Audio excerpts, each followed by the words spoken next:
bye, bye, bye, bye. Bye. Bye, bye, bye, bye. Hello, Jody Raynsford. Hello, Do'Badderstone to Bad Boy Running. Hello, David Hellard. Are you still wearing a British military fitness top? Well, knows that I basically live. When it was first given to me, we got two of them. How long ago was that? When it was first given to you? This was classic. This is classic Innovate days, Innovate OCR. So maybe, well, BMF. So this was 2016, say. Okay. Around that time. But I asked for a second one because I loved it so much. But it's because there's nothing else fits in my bag that so easily scrunches down that's kind of warm enough. So right. I haven't. It's basically it's a hoodie that's not too thick a hoodie. So for me, it's like I'm a bit embarrassed by how much I wear it, but it's basically my coat, my summer coat. That is why I always wear it, and I should make apologies for it, but it's just who I am. Well, at least it's covering up the fluorescent lime T-shirt you're wearing underneath. Oh God, I'm wearing a Runner's World Pace team. Oh no, you're not. Are you? Oh, geez, yeah, that's so sad. That's the saddest thing I've ever heard.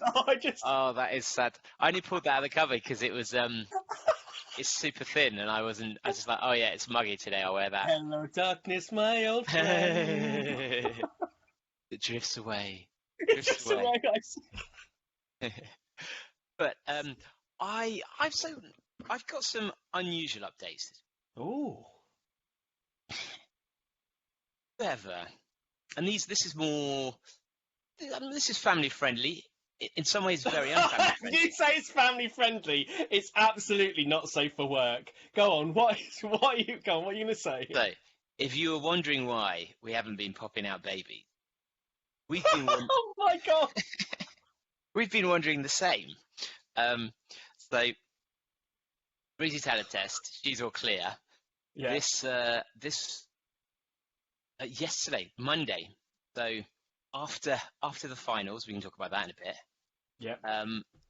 I had to make a deposit with the hospital. You ever had to do that? No, I've not had to do that. So, do you think it's weirder to turn up with your deposit, or to produce? You didn't do it in an Aldi car park, did you? Not that kind of deposit, but still. I'd say a more criminal-inducing deposit than shitting in an Audi car park. But is it weirder to turn up with your own deposit, or to produce the deposit on site? Is the deposit in a test tube? Not quite a test tube, thankfully. That would have been very tricky. It's more like it's about the size of when you get when someone doesn't want to give you a whole can because they're sampling, and they give you like a Lucasade style, almost mixer-sized level, which is optimistic to say the least, I'd say. So you're supposed to basically. So what you're saying, you had a wank at home and you had to take it in. Yeah. You got to deliver it within the hour. It was just quite weird. Did you run with it? Did you run with it? Yeah, I ran with it. In your hand? Yeah, just. It's like I had the golden ticket. I was like Charlie Bucket. Was that the guy with the Olympic torch? That's not the Olympic torch. I've tried to bring joy to millions of people with my semen, but that's not happened. It's similar to the Olympic torch, but so yeah, I'm waiting on my results. But it's quite an unusual exam. Firstly, they don't really tell you. They just say go to King's College and King's College Hospital. They didn't say which department, which ward. Let's go to King's College with a jar of semen. I'm lucky not to be in jail. They didn't tell me exactly which building. And in Camberwell, like King's is sprawling mass of buildings. Some of them in Some of them like Schools. box parks, some of them in schools. Indeed, indeed. So yeah, it took a while to find it, but then when you go, and so when I was looking for it, I then had to be like, hey, do you know where the um, hmm, fertility wing is? There's no Do you, not, fertility wing, sir. you didn't lead with, what do I do with this? So I actually ran there as well. That's the thing. So it was, but anyway, What was your running? What was your Strava segment like after a wank? well, it took me longer than I was expecting, so I then had to absolutely leg it to get there. So it was only the difference between, like, think of what your tempo run is and your zone 2 pace. It's only a minute difference per mile. It's a mile away. That's what I'm saying. That's all I'm saying. So yeah, I then had to ask quite a few people, like, oh, where's the because it's not a time when you're at your most vivacious. The words just don't flow like hey, yeah, I'm confident about saying this. And then when you go there, they're like, I've bought a deposit for fertility tests. Oh no, I've come for the fertility test, David Hellard. It's a bit late, couldn't find the building. They're like, and there was a massive bit of awkwardness on my part. Just having to, well, just For the first time ever? probably was. Well, this is a very important moment. What was the date at the time? There's a blue plaque there now. It's basically because it's basically someone you're saying to someone who's a young female receptionist, I have jizz in a cup. That's in essence what you're saying to them. Except she didn't know that. She went, oh, do you want to... It wouldn't surprise me that you haven't said that before, to be fair. Those are the prototypes of of the bullets. So yeah, so then there is a room there that you could go to, which you still got to go in even when you have the cup. To then, and I hadn't written the time that I'd produced. You have to write your name and the date, and I didn't realize you had to write the time on it as well. She was then, oh, have you written the time on it?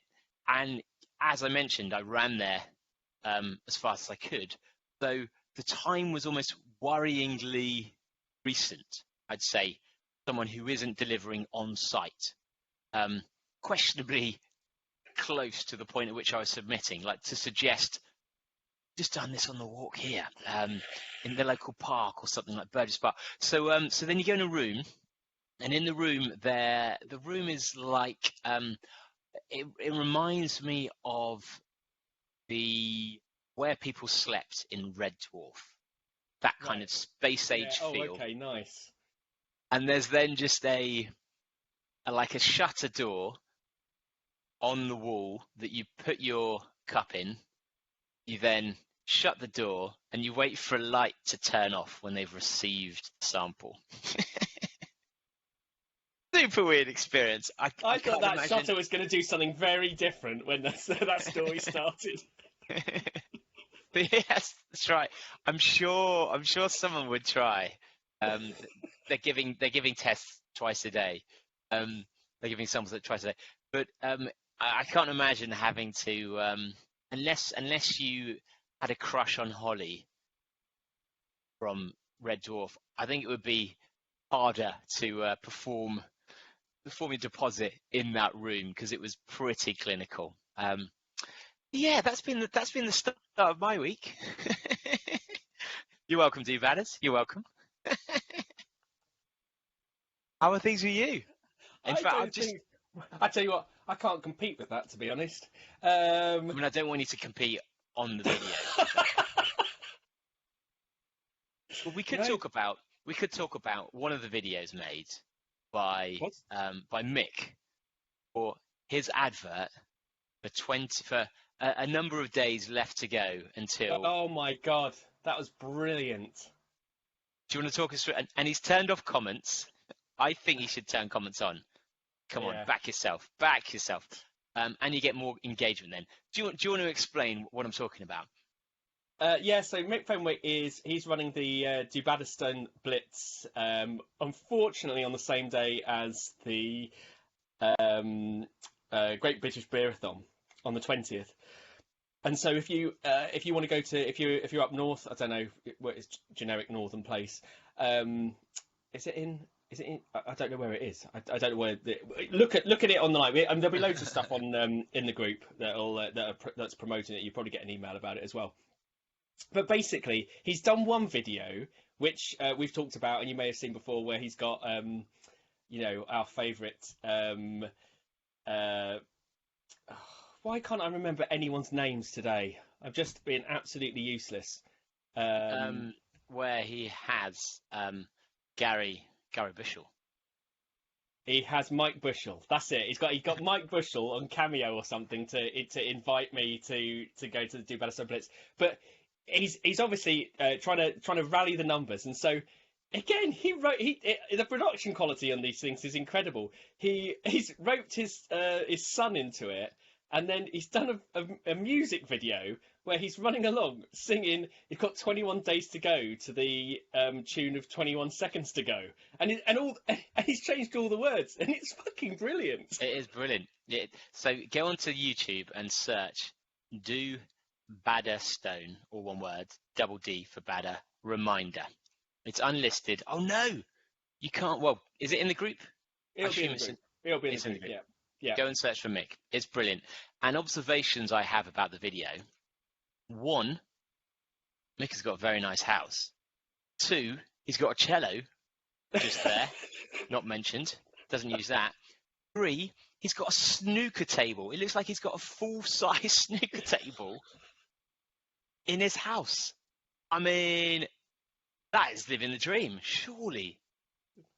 Yeah, that's it. If he can afford Mike Bushell to to do a PA, he's obviously he's rolling in cash. And yet he had to resort to child labour for the video. So that's maybe how he's making so much money.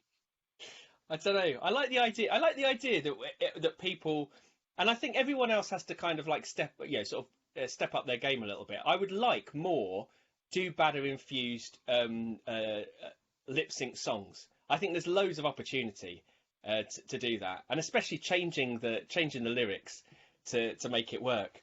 It's just brilliant. He must have just been waiting until 21 days out to kind of drop that, thinking, oh, this is gonna be good. This is gonna be really good. Is he gonna do? I'm trying to think of other songs. He can release a 7-second away from Nessun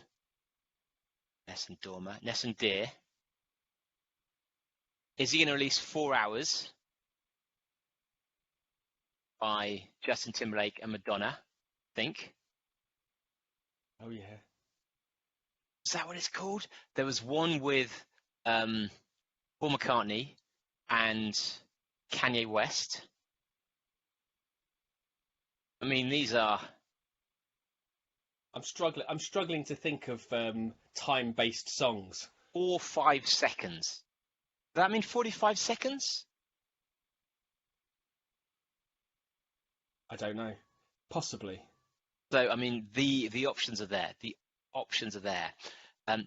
Now, I've got some running news, a bit of running news. London Marathon has changed its policy for pregnant and postpartum participants. Ooh. And wheelchair pushers, which, it's good. So this is, I think, a Sophie Power campaign where she was trying to get races to change so that if you're pregnant, you can defer, pretty much, which seems reasonable.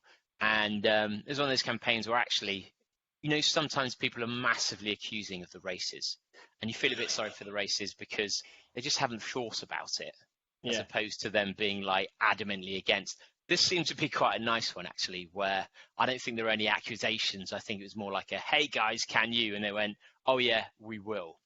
But I have found there was an addendum to this one. Oh. Wheelchair pushers. So.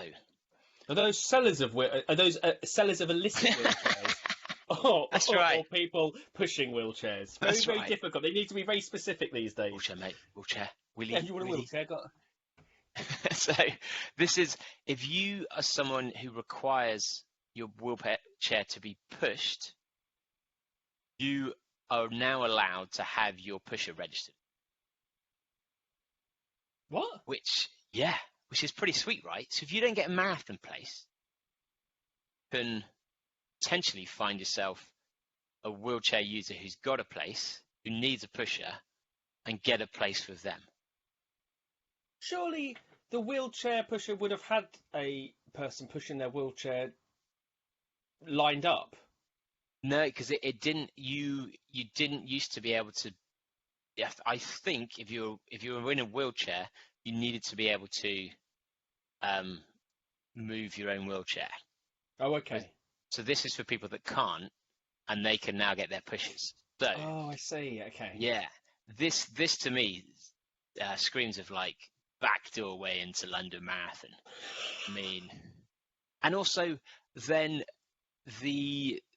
will people be bidding for like Kipchoge to be pushing their wheelchair, because they're obviously going to be a faster wheelchair racer, because it's not down to, I guess the steering's down to them a bit. But yeah, well done London Marathon. Well done. Are we asking for someone to start some kind of auction? Well, if anyone's looking for a wheelchair pusher, come and let us know, because we are happy to push. It feels kind of exploitative in many ways. And if you could auction off your place, couldn't you? People would pay for it. So some other running news. Danny Bent, he's got a new relay. Have you seen that? No, I haven't. What is it? Where is it? How is it? It's quite ambitious, actually. So Danny has been wanting to do a world relay since before he even did London relays, and it's just proven incredibly problematic in terms of funding. But then COVID kicked in, and once he had the funding, and it's quite hard to find a route now around the world where it isn't likely to be at war at some point. So instead, he's doing something called running out of time. So the idea is it's a relay race from, I cannot remember, but through several countries, with the idea of highlighting something. So it's called Running Out of Time, the World Relay, and it is non-stop from, I've already signed up from Glasgow to Egypt. So I've already signed up to the one in London. To Egypt? Yeah. Yeah. Ooh. So to COP27, that would be it. Oh, okay. Nice. I mean, running out of time, that is good marketing, Danny. We like that brand name. That is so I've already signed up, myself and Briggsy, to the one in London, running around the river. So mate, you're welcome to come up and join me. Is there a cut-off? I think there's only 20 places for each leg. So that will probably be it. Will you run it with a cup of semen? I mean, if that's what it takes to get you there, then I'm willing to do that. I like the idea of handing off a cup of semen all the way down from Glasgow to Cairo. No one would. The thing is, if you were doing that, all you'd need to do is be one person on that route who's just confident enough to hand it over to someone else without any explanation. They wouldn't have to know what was in it. No, they wouldn't have to know what was in it. Yeah, and that could be like, it gets there, and like, the future of our children is at risk. You know, the message is there. I mean, it's going to be bad fucking news for whoever crosses a border and they're going to say, well, what is it? They go, well, can you drink it and show us what it is?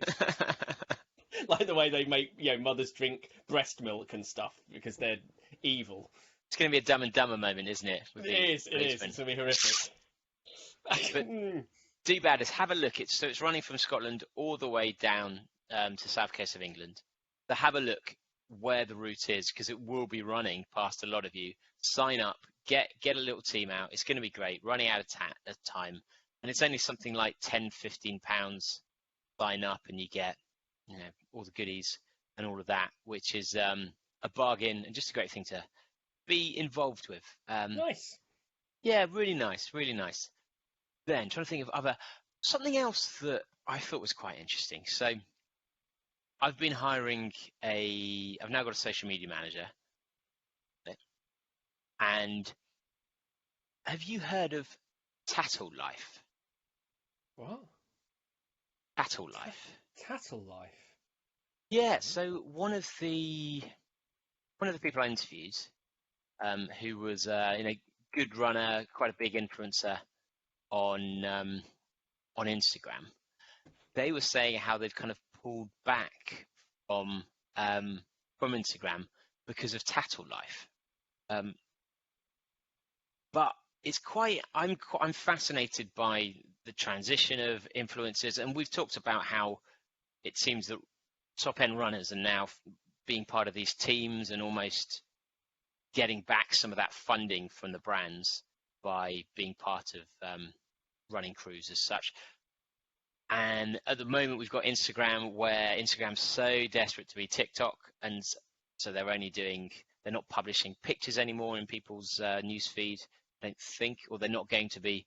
And so all the Instagrammers who hate it, people like Kim Kardashian, are now filming themselves in still photos as protests, because in essence they're losing their platform. Yeah. So that one's already changing Instagram. This one as well is interesting because this seems to be a message board. So it's tattle.life, where people just bitch about Instagrammers, bloggers, influencers, gurus. And so if you go on there, people will, if you search for certain people, there'll be people there just completely bitching about them and tearing them apart.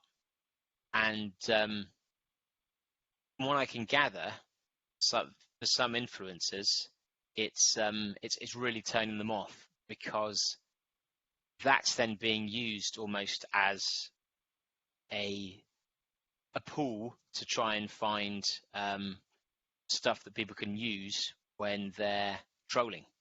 And so trolling is getting worse because they go in there and there's all this, and obviously it's very hard to actually be consistent and for everything you ever say to be accurate. Yeah. And so people are being called up, people are being bitched about, and it just seems quite nasty and unnecessary as well. So yeah, I just wondered if you'd heard of it, and also I've not heard of it, but I'm looking at it now. It's horrible. Yeah. I mean, like, influencers. We criticize influencers and stuff like that, but to have I mean, you can think of influencers as parasites in many ways, But what? That's a bit harsh. Well, no, but no, but I mean that's what I say. Like I'm not saying that we think of them. I'm like they may think of them as parasites, but then to feed off a parasite makes you even worse. Like, why are they spending their time criticizing? I mean, like the amount of stuff in here is insane. The amount of like replies just focusing on individuals and just bitching about. This is like really toxic stuff. This is horrible. And that's the thing. I think if you're someone who is an influencer, you're likely to be trying to understand how to get better at creating your content, at how you're perceived, what people like about you, like what things and so you're probably wanting to get feedback to improve or to understand. And so you go on something like this and you just get crucified. How do we get on here? How do we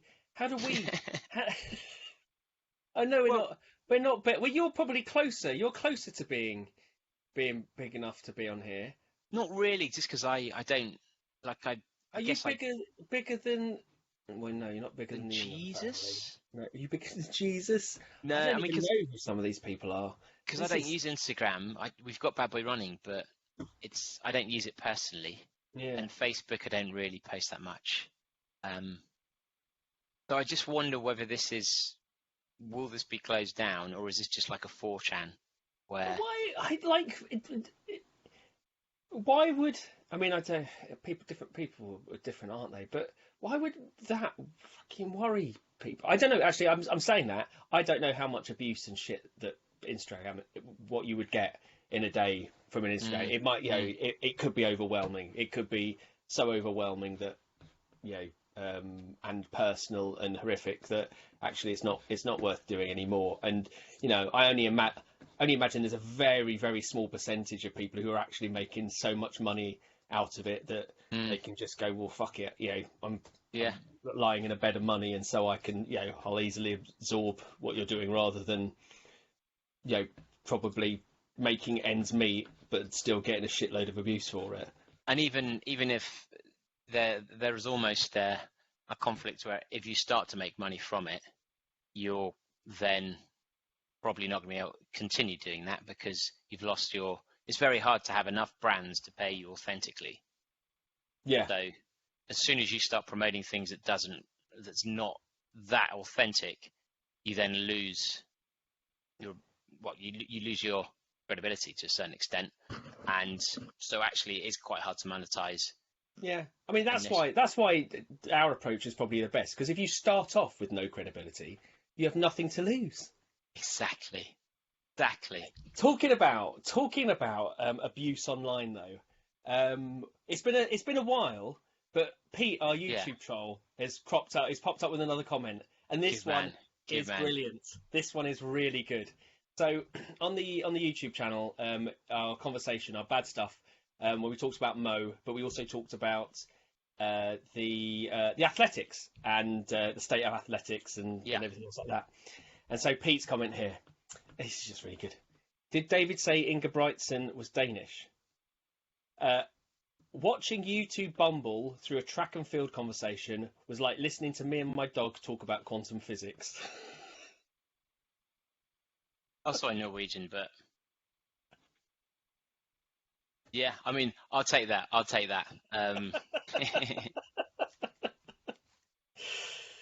Norwegian, Danish, it's all the same, isn't it? Exactly. No, generic Scandinavian, it's fine.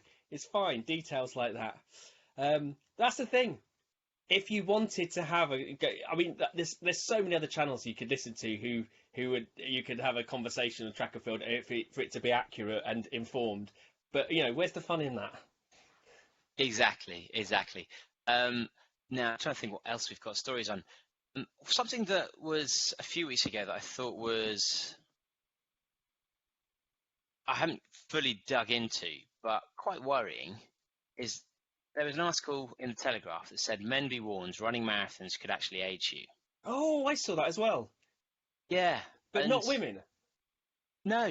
Very strange. So it says men over 40 could be putting themselves at greater risk of heart attacks and strokes by taking part in the grueling events. They experts. So, I mean, experts is always interesting when it's not actually linked to an individual.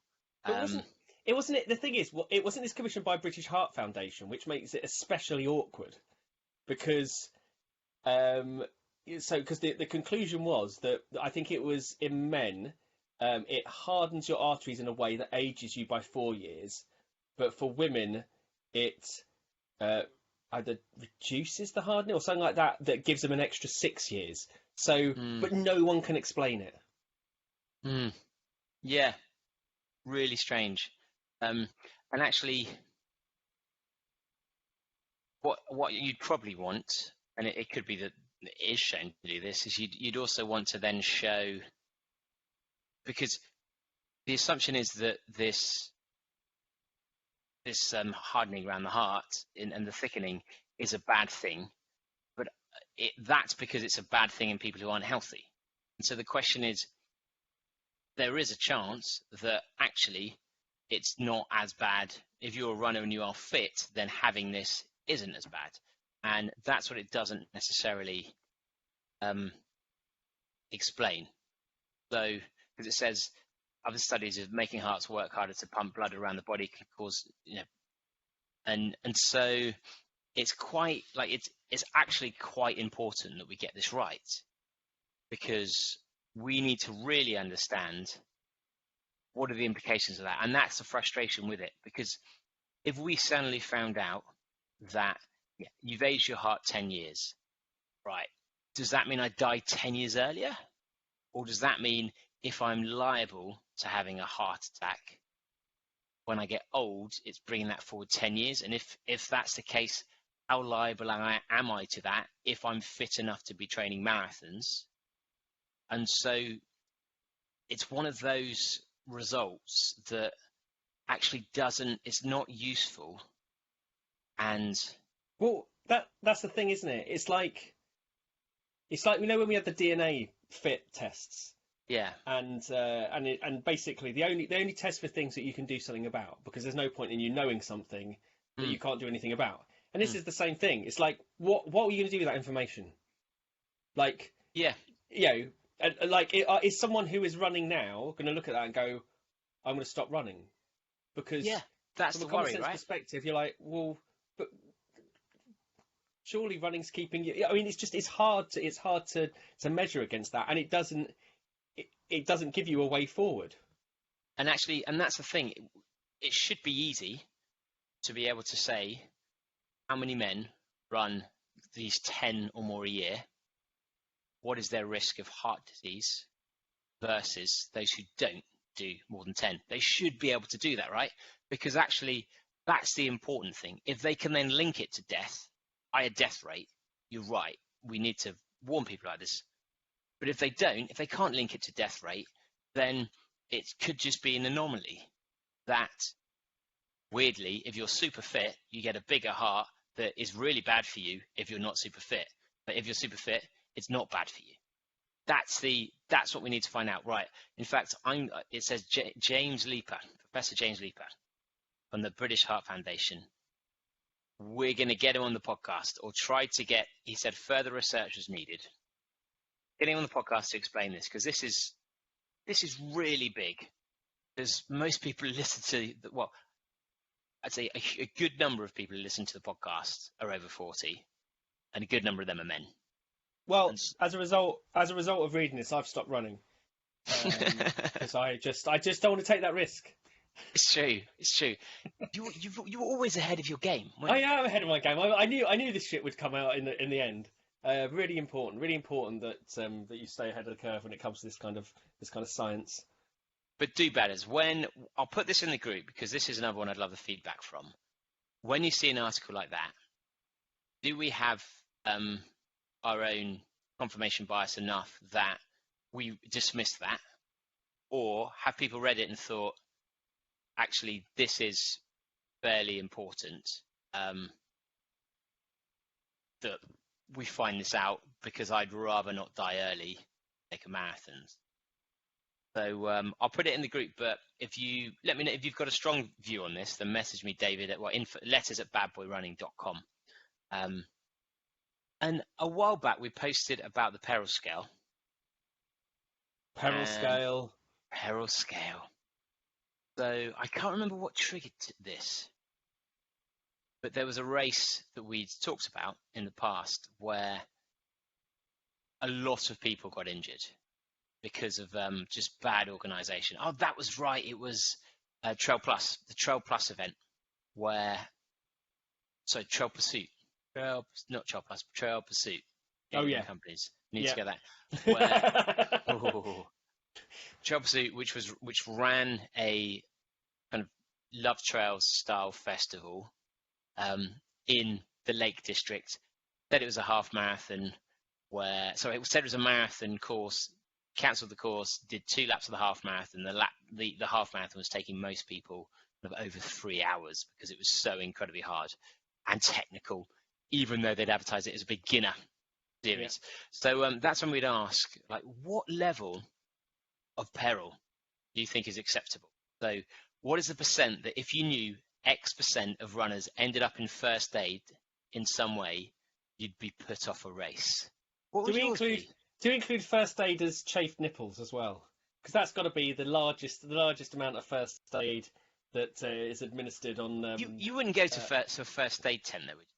I know, but surely every time that you go to those glorified Boy Scouts, as you put them, the St John's ambulance, they surely mark that as a first aid interaction, don't they? Even if you're asking them for Vaseline for your nipples. Yeah, maybe they do.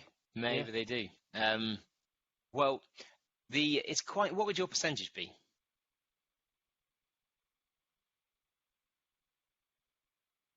when I did when I did what's it called, Transalpine, I think it was like 20% of people were in hospital at some point. It was insane, like helicoptered off mountains. It was it wasn't even like not a finish rate. It was a hospitalization first aid rate. It was something like 20 to 30% of people. Like there were so few people running by the end of that on the 8th day that it was insane. So I don't know. I'd say 20 to 30%. What's the And obviously, a lot of people are like, well, it would depend on the blah blah blah blah blah. Like, guys, we need simple answers, simple questions, simple answers. we don't want nuance. Just go for it. Yeah, we've asked the one question. Like, the answer "it depends on" is a bad answer for every single question, because no one wants to know it depends on. We know things depend on, but I'm quite surprised by how high. So, Josh or Hume was saying either 0% or 100%. I guess he's the optimist, or he suspects lying. Andy Parry reckons 14%, which is Andy quite... Parry? Yeah. What? Yeah. Is he back in the group? I didn't know Andy had left. Yeah, Andy Parry. Fucking hell. There's a blast from the past. I mean, he's more in and out than a Labour politician. Is that like a Remainer joke, maybe? No. So what did he say? What did he say? What was his? He just said 14%. Buzz Carter, 19%. That's very specific.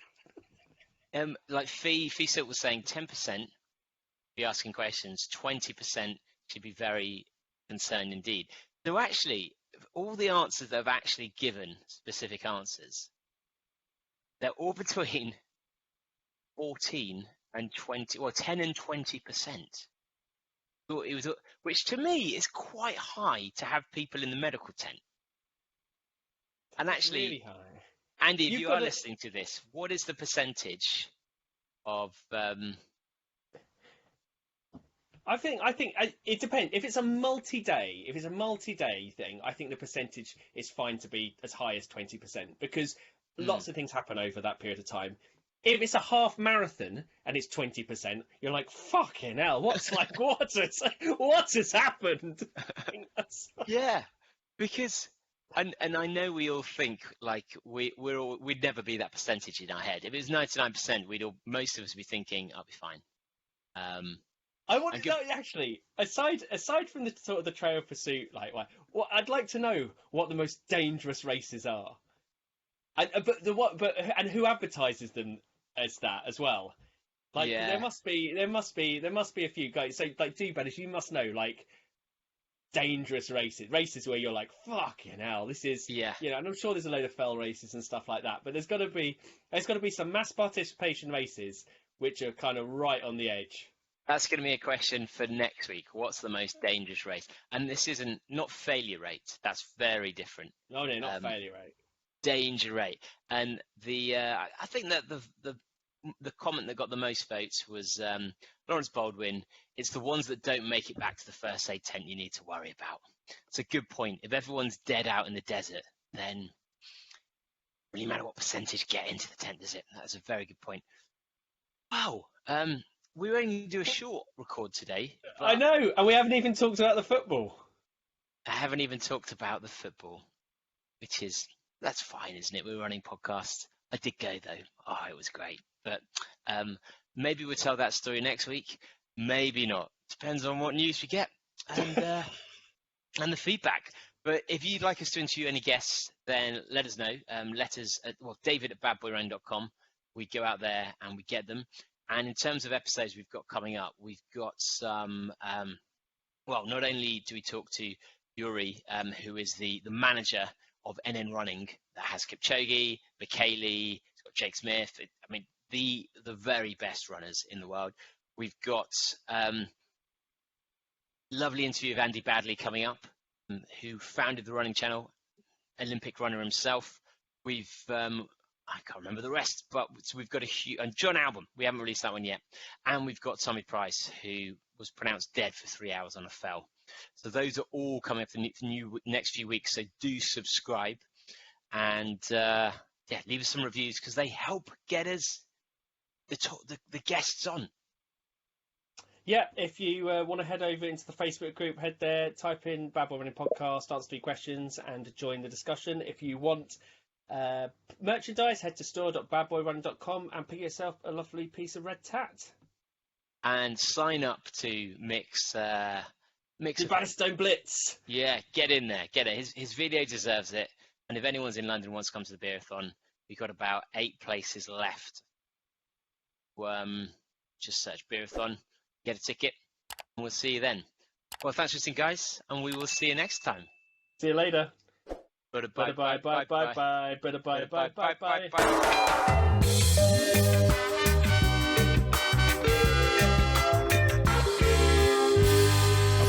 Fuck you, buddy.